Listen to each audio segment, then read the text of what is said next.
ফুটে সেইভাবে অভিশাপ করে না প্রতিজ্ঞ হলো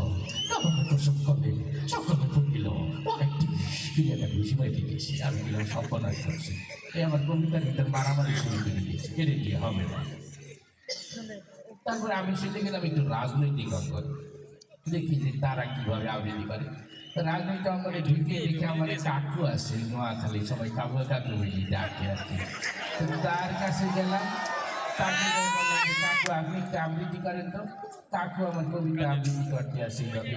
পাখি সব করিল রাতে পুহালো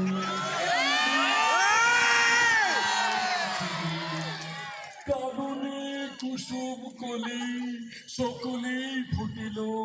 ফুল ফুটু আর না ফুটু পর্দা সেতু কিন্তু হইতে গেল। আমি বললাম যে আপনি আমার ফুল ফুটার কবিতার আমি তো পর্দা সেতুর কথা কই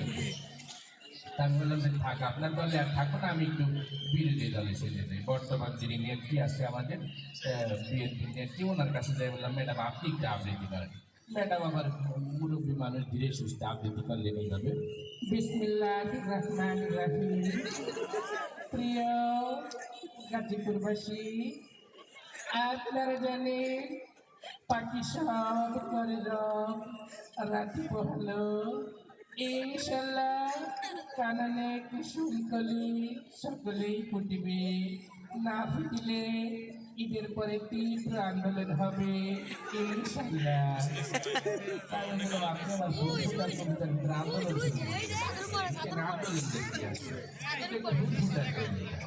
যাই হোক এই হোক আমি মোটামুটি সবার কাছে আবৃত্তি শিখে চলে আসে।